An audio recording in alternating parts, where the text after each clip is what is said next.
Good evening and welcome to tonight's show and share. Once again, we are gathering to see what each other's been up to. I always find this a really fun time. We're going to start off the shares with a garbage battery. Walter? Yeah, something different.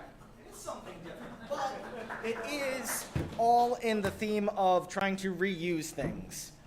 I have a lot of subscription services, and I'll end up with empty buckets of protein and those gel packs that they use to keep my food cold, and they say it's non-toxic, but what's really inside of it? And so I had some fun playing around with that and seeing if I could make something remotely useful, and I've made something that's not really useful, but I think it's something that I can play around with a bunch of different ways of generating electricity. So this is my garbage battery, and it broke, but you can see the heart and soul of it is a Peltier device. For those of you that don't know how that works, it can be either used for thermoelectric cooling. You put electricity in, and hot goes on one side, cold goes on the other. But if you have a temperature gradient where you've got ambient temperature on the outside and a jug full of gel that's really good at staying cold on the inside, you're then able to make a temperature, you're able to generate voltage. It's very small and it's not very good. I'm not going to take this off because the gel is kind of gross, but on the other side of this cap is a heat sink that then was just taken off of a computer that wasn't getting any love. Heat sink on top. 3D print breaks in the car while I'm bringing it here because of course it would. But then the idea is you're able to be maximizing that gradient, and again, no thermal paste because this was quick and dirty and I want to be playing around with all kinds of other bits. But I can show you that it is in fact so incredibly terrible at generating voltage.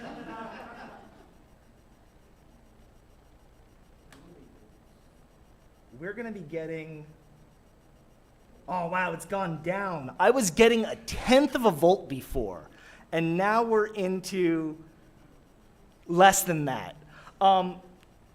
There's a couple things I want to play with this a bit more. I think if it were to be buried in the ground, so I could be taking advantage of the fact that the Earth does a pretty good job of staying at a relatively constant temperature, while the sun does a really good job of heating things up. And rather than just trying to passively heat this heat sink, maybe pumping some hot water so that I've got heat always coming to that one side to sort of maintain that temperature differential a bit better.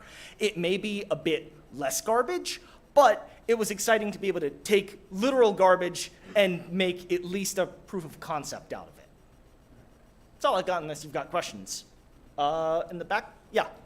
So the fan, is that just to show that that there's enough electricity being generated to actually draw the fan? Or is that thing causing enough of a bigger temperature differential to, it makes a heat sink of the fan? Oh no, this is just a chunk of aluminum.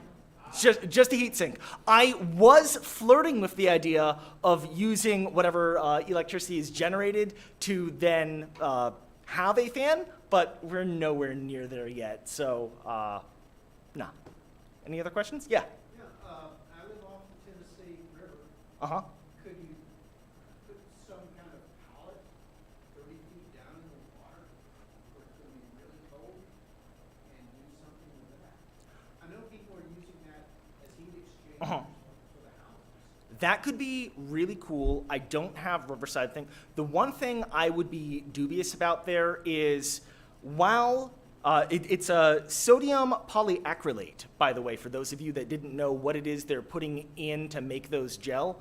And it's the same stuff that they put in diapers, that it's just a really good job of absorbing liquid, and it's technically non-toxic, but also it is not biodegradable, and it can really lead to issues if it gets into a water treatment plant that isn't ready for it. So that would be my one reservation there. But as far as like the principle of, yeah, doing the heat exchange, I think it would work great.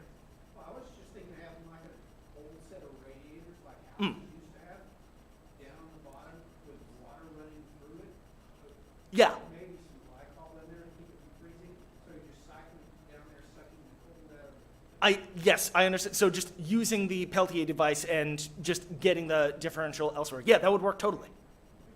Will it generate electricity any other pathway? If you were, say, to use a lens with the sun beating down on the hot side and telling it to cool on the other end? Yeah, so as long as you're generating a temperature differential, it will work. I like to think of it, for those of you that are familiar with Stirling engines, they work the same way. You just need one side to be hot, one side to be cold, and then it will make some power come out of it. And if you are to make that temperature differential larger and larger, you're able to get more and more useful work out of it.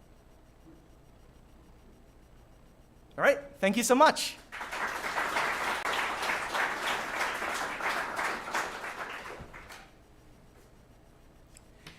The next person that signed up is going to take us down to the dungeon to show us tiles, dungeon tiles. Robert?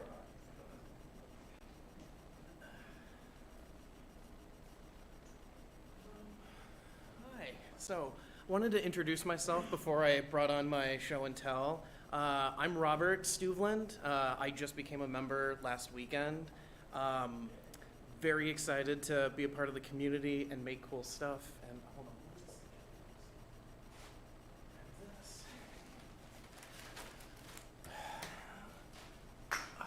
So, a little bit about me. For the last 15 years, I was an editor for film and TV shows. I met my wife in the industry. She is a super talented editor. Her name is Amy. She really wanted to be here tonight, but she's a little sick, so better for her to stay at home. But she will be coming with me to some classes and being really involved. And she's really excited that we get to be a part of this. So we're both kind of unemployed at the moment. Our industry is going through a big contraction phase. Not a lot of our friends are working, so we're kind of left in limbo trying to figure out how can we get like better, more marketable skills while we wait for our industry to come back. And the other thing that we're kind of focused on is her parents passed away about 1.5 years ago. Her sister has spina bifida, and she can technically walk, but within the next 5 years, she is going to be completely wheelchair bound. So we moved, my brother and my wife's cousin, we all moved into their childhood house, and we're in the process of fixing it up, doing kind of like work to make it a little bit more livable. It's a completely full house. So I don't have a ton of space for like my tools or for my work. So I'm really kind of like eager and excited to get into like bringing some of my tools here and like letting the community use them. I'm sure I've got 2 3D printers and some other like crafting tools I think are going to be really exciting. Yeah, we have a lot of projects around the house that we're gonna start getting into this summer. My wife wants to do a lot more gardening, and so that's gonna be building planter boxes around the house. We have an AC unit that is been kind of neglected over the last decade, and we're going through and pulling out all the overgrown grass. We pulled out some old wood that was around it, and now we're gonna try to go through and like lay down concrete, and I'd like to build a new like container for the AC unit, but it's gonna have to be a little engineered because people are gonna need to do maintenance on it over the next, few months and years and stuff. So that brings me to my show and tell portion. I'm obsessed with Dungeons and Dragons. I have been for a while now, and during the lockdown, my hyperfixation was building like dungeon terrain.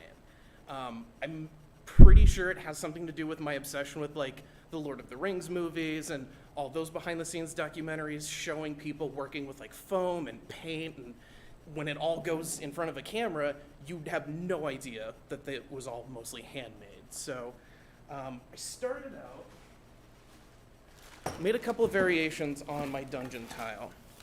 This was my first version. It's really basic. I cut it in half so I could like get more material out of it. And I made a lot of these.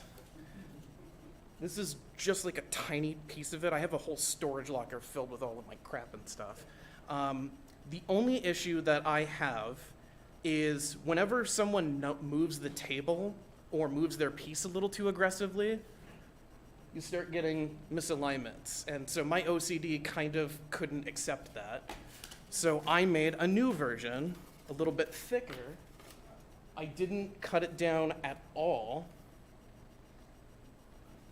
And I also made it double-sided. So that way, we could have tavern tiles or cabin tiles and then dungeon tiles. This was still not quite working because people were still misaligning the pieces. So I was like, okay, the solution has to be make these things bigger, but then storage becomes an issue. The larger your dungeon tiles are, or really any tabletop sort of project is, storage is gonna be a big deal. I found a YouTube tutorial that makes them, and they're called Ultimate Dungeon Tiles, but I call them Pizza Dungeon Tiles, and you'll see why in a second.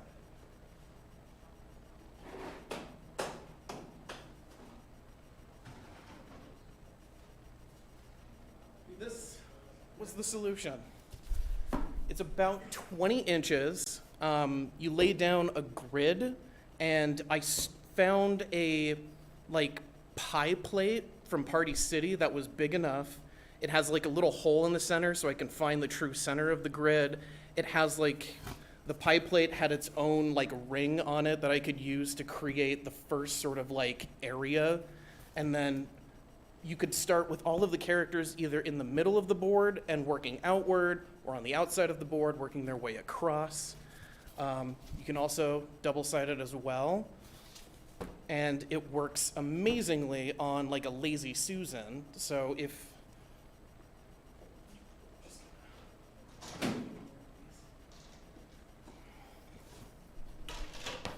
anybody was ever sitting in such a way that they couldn't see their piece, now they can just rotate it. And we can change the environment by putting other little pieces. It's kind of making it feel more like the room that your characters are in. And I've got, this is just a couple of scatter pieces. I've got so many variations on these things. This is like a tea light that you get at like Michael's or the dollar store. It's still foam around it, but these are hair curlers that I cut down and then painted so they look like braziers. This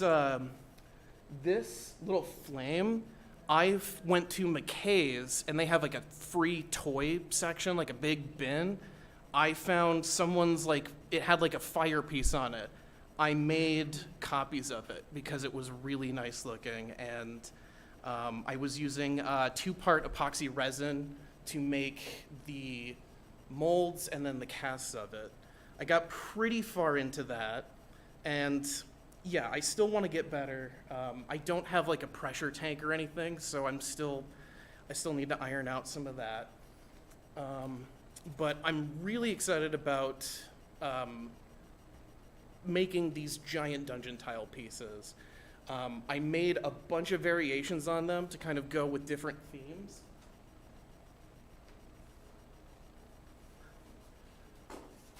So this is what it starts out as. It's regular foam that you would get at like Home Depot or Lowe's.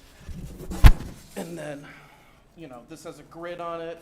I'm gonna start doing more like unique grid patterns. I think that could be really fun based on like different areas the players could go to. I made kind of a generic dirt surface. It's got, this was like a modeling like stone for like trains and stuff. This is flocking in different shades to denote different sections where your characters could be or where they could move to. This is my Underdark piece. It still has a little bit of schmutz on it because I was in a hurry when I was making this one. but I'm hoping to kind of like clean this up. I need to put a little more black ink onto this to make the grid stand out a little better, but when I've got like tiny terrain pieces to make it look like stalagmites and stuff. And then the last one of these I made is a sewer dungeon tile. This is hot glue that's colored green. A tutorial was using it to make like lava dungeon tiles with orange and red. So that would be another sort of fun terrain piece to try to make. And this is like little bits of granny grating that I cut to make it look like, you know, it was where more water could drain through. And I want walls for these pieces, but I don't want them to be super tall, because then you're gonna run into issues of seeing over things, or, so I crafted some modular walls. I have a hot wire knife table that has pieces to allow me to cut at different angles. So I can make a lot of pieces that have the same style, and then inside of these are little, I don't know if you can see them too good. There's little metal grates in there. Those are 3D printed like sewer hoods. I found those for free online. It was just easier to 3D print them, cut them down to size, and then they were all attached to each other. If they were all independent, I'd never get them all in there. So, and I'm also kind of hoping, I really want to get into airbrushing a lot more, because I could make these pieces a little bit more unique with like moss and old water and such. It's just a technique that I can't really get from brushes. So that's, oh, and the really cool part, how am I storing all of this? This is a Rubbermaid for storing Christmas wreaths, and I can fit all of these pieces in there, and then I can take them with me and not worry about them getting scuffed or damaged. So I was really excited to have this project and to put it together. And then we had to pack everything up, move across country.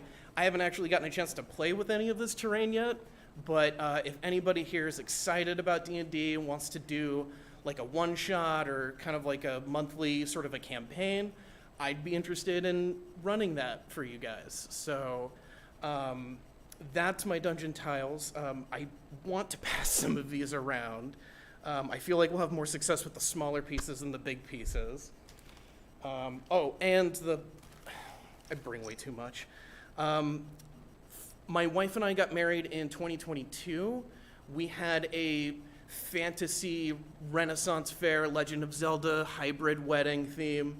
And I was using a resin 3D printer with different colored resins to make rupees from the Legend of Zelda.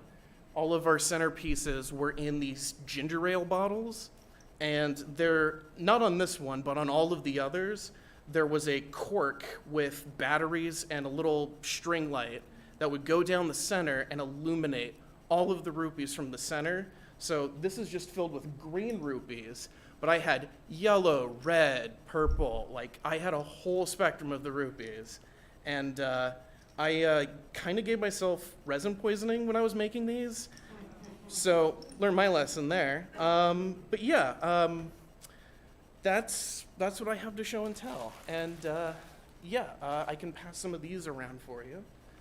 And does anybody have any questions? Yeah, on the thickest square tiles, would it not be liable to put a dowel and you can put a hole in it and patch them together with a dowel? So that we can... Dowels would hold them in place, but there would be an issue of like if the dowels would like stick into other surfaces.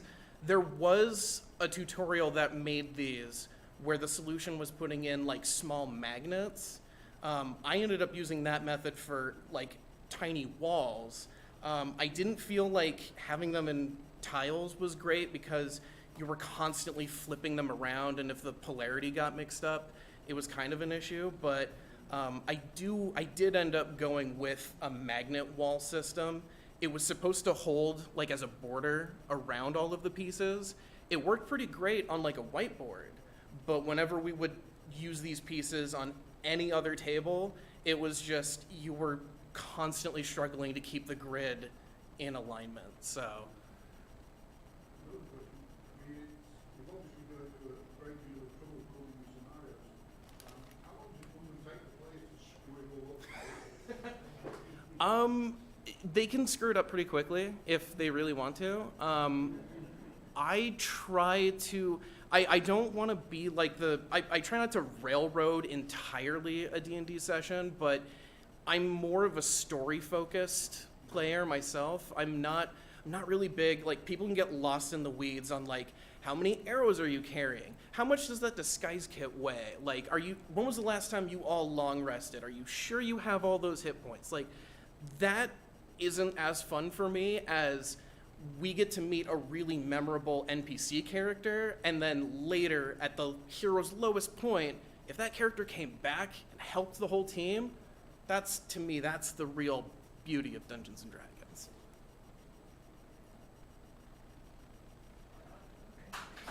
All right.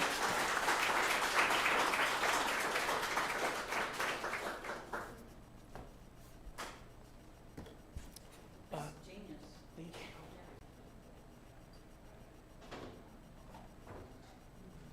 We're just gonna clean all this off. I'm so sorry. Oh, no problem. I can help grab some stuff too. I'll just toss it in this lid, and then I'll pack it up after everybody's Oh, this is finished. kind of. Yeah, a little bit, yeah.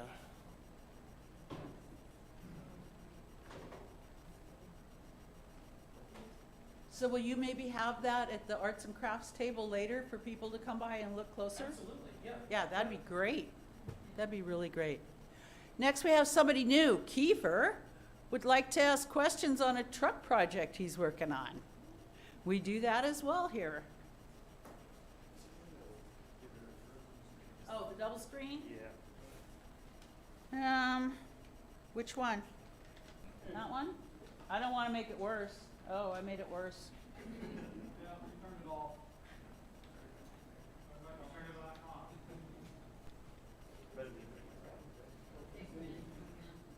All right, it's blue. All right. Well, you do have one screen over there. I'll take it. Okay. Hi guys, my name's Kiefer. I'm pretty new. Who here does woodworking projects? Okay, perfect. I'm gonna need your knowledge for this one. So, I got a truck, right? My main thing is I kind of wanted a bed big enough that would fit me in it, which thankfully I have, and I wanted to build out kind of a camping platform in the back of it. My only two qualifiers are I want it raised above the wood well, or the wheel well, and I want it kind of separated off from one of the sides. The main thing I'm running into before I actually do this project is the wheel well itself.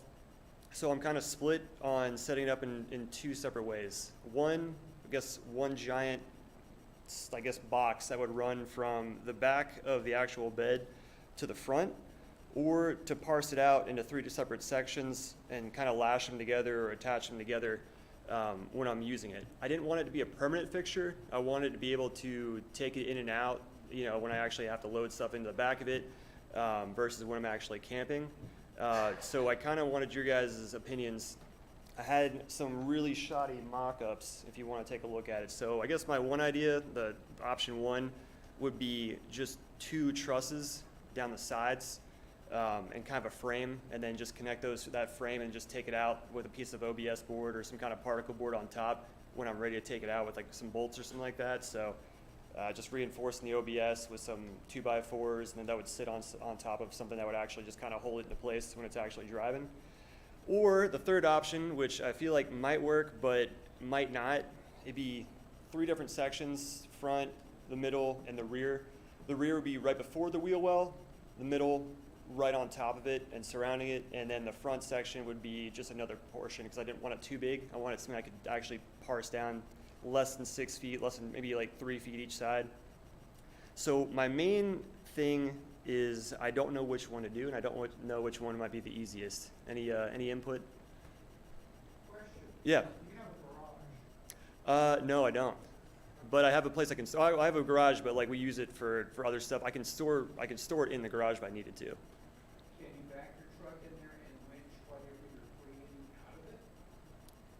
I probably could do that. I guess the thing would be, what do I do with it if it's all, you're saying like if it's all one piece? You have to make it one piece. Yeah. It'll make it sturdy, Yeah.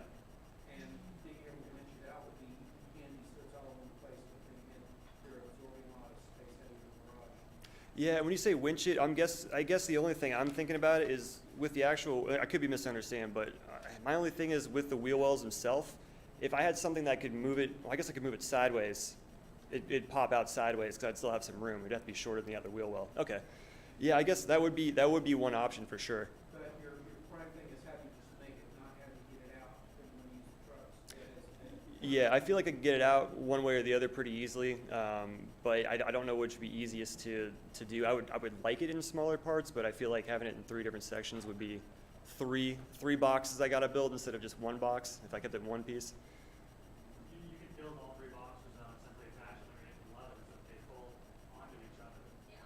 That would be a lot easier because then you build one table, if you will, I'll call it a table, a Yeah. platform that is inside your wheel wells, and then 2 other, one, if you will, top, one bottom, they fold in. I saw another member, actually helped another member do something similar here. Yeah. That back them in. And it folds out on top of each other. So I guess, Kind of thing, like. yeah. I did think about that. My only thing is what I would do with the actual wheel well itself. I guess I could have the actual supports. I keep picturing the supports over on the side, but I guess I could do the supports there, divvy it up into 3 spots. Just inside the wheel wells, Yeah. For those 2, and that allows you to actually slide the whole thing out once you fold it on top. Yeah, I guess there's not that much weight that would be sitting on top of that unsupported, so I think that might be probably the easiest too. And then, so I guess you could probably fold it out pretty easily then, because you could have the hinge for any supports you would have back here and here would just also fold in. I think that might work the best, because I was trying to figure out, I just couldn't wrap my head around it. You could use leather as an example. I think Yeah. that's the number here used is some flat leather that was attached. I don't know.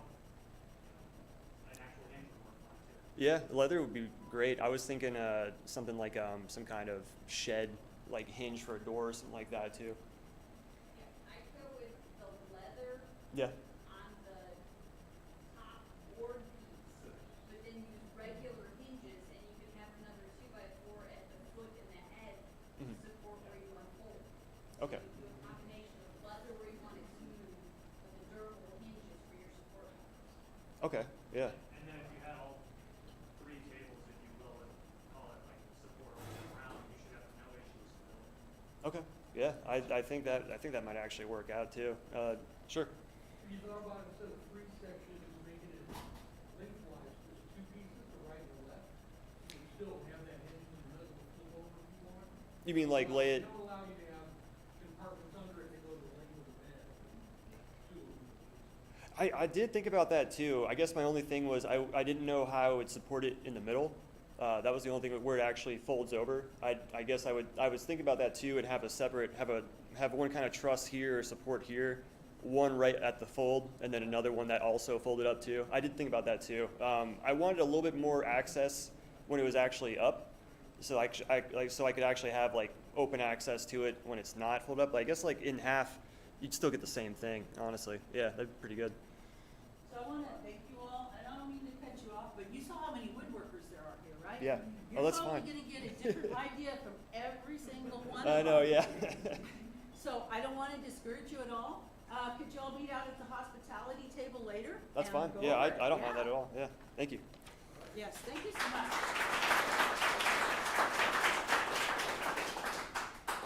Yeah, that's one thing I really like about here is the synergy and the being able to help somebody problem solve. Next up, we have Sean with a malnourished mallet. I'm here to show off a multiple way of failing. So I made a mallet. I've never made a mallet before on the lathe. I thought it would be a cool thing to do. As you guys know, I don't know how to use this thing worth anything, but it's a really pretty looking mallet. My first fail was I used a beautiful piece of maple that happened to be apparently ambrosia maple and have a really nice figure to it. So don't make a utility tool that you're going to beat the crap out of something pretty.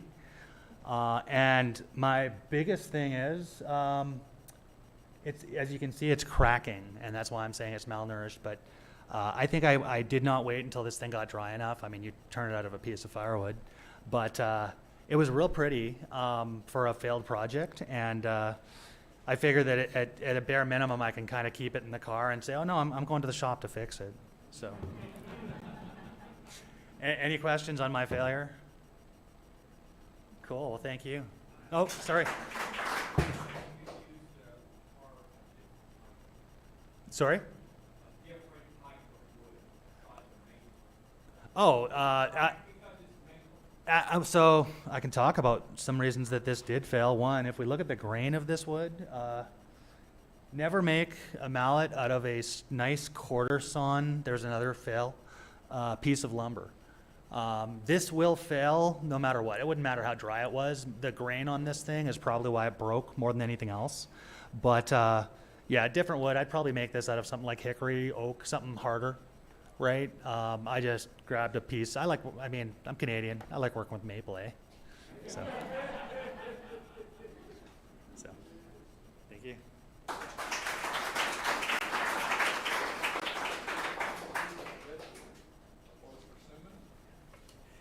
And when he has that in his hand, I do not want to disagree with the man. Whatever you say, Sean, whatever you say. And with that, I'm going to start in with the rest of the program and talk about some of our classes. It's not really a class, but we have a whack and yak coming up out in the blacksmith building Saturday, 11 to 1. And then in the afternoon, about 4 o'clock, we're going to go ahead and be a part of the Knox PopCon 2025. And we are going to be having a costume repair table to help anybody who is dressed up and their costumes failed. We have a woodworking 101, June 18th. And when I checked before this meeting, there were still tickets available. So if you're new and you want to gain access to the wood shop, get your ticket now because those go fast. We also have new members onboarding going to be on Saturday this month, June 21st, because there's some people who, work second shifts and just can't make it on the normal Tuesday or Thursday. So that may not be you because you're here tonight, but if you're watching online, we will have that Saturday one. And then in the afternoon, that's in the morning, and in the afternoon, back in Fiber Arts, we're gonna have our social gathering. It's called Stitch and Bitch. Bring some handwork and just socialize. Meet your fellow Knox Maker members, and we just talk about movies and books and whatever it calls. I'll be posting some more classes for Fiber later on. I got super busy. But to round out the end of the month, we have a Moonraker 101. That's the CO2 laser cutter. That's another class that goes really fast. So June 28th, if you want to be able to laser some wood. Moving on to announcements. The holidays are approaching us. And did you know that there's only 150 days before Halloween? Yeah, I know there's one member that it's his fondest holiday, and he's not here to share that with. So maybe you're watching online, but we always have a good time around Halloween here as well. Next up, I want to give a special thank you to Tracy. Where are you, Tracy? I know you're around here somewhere. You're usually on that side. Aha, hiding back there. Tracy was able to score on some rapid COVID tests, and they're out on the hospitality table. So if you are in need of some of the COVID tests just to have around the house, please take one. More than one. All right, thank you. If you know of an organization that could use some, talk to Tracy, and she'll see if she can hook you up with some more. I'd also like to announce something that we've been working on for a while. We are doubling down on the purchase of a place of our own. And yes, we hope it's this building, but we don't know for sure. So we will be starting to share some fundraising activities with you, but we need to kind of develop them first. So if you are good or have experience with graphic design, grant writing, or six-figure fundraising, please talk to a board member. We'd love to have you help us develop this. And with that, oh, yes, Steve? You have an announcement? Sure.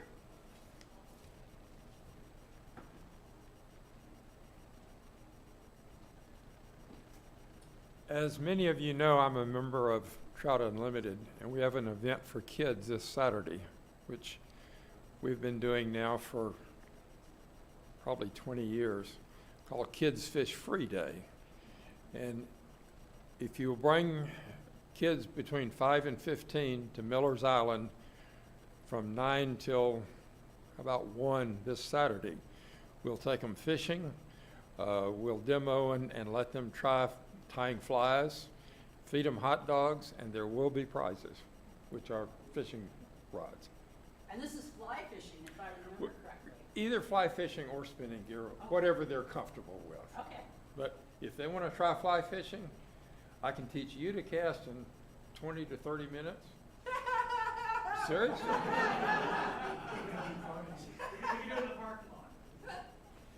Seriously. Okay, maybe. Thank you, Steve. Oh, Steve, you have more questions? Oh, the napkin. Oh, we have the special notes on a napkin here. More announcements. Next week, after show and share, Sean's going to talk about barbecuing. All right, Sean, it's out. It's in the public now. You are committed. All right? Does that include smoking the meat or just the barbecue pork? Mainly smoking. Smoking the meats. Okay. So speaking of that, we do need to have folks to do talks about whatever you feel comfortable talking about. Or maybe you'd like to do a little craft. Either or. We'd love to have something. We like to learn new things. We've had origami. We've had drawing flowers. Matt put that one on. It was great. It's a great way to expand to see if you like different things. So if you can think of something, talk to Russell. That would be excellent. Okay, and with that, I think we have it all set up. Again, thank you for changing the filters, Chuck. But if you see a trash can that's full, maybe take it out to the dumpster. That's all we ask. We're a community here and we love it. Thank you. Go out and enjoy the shop.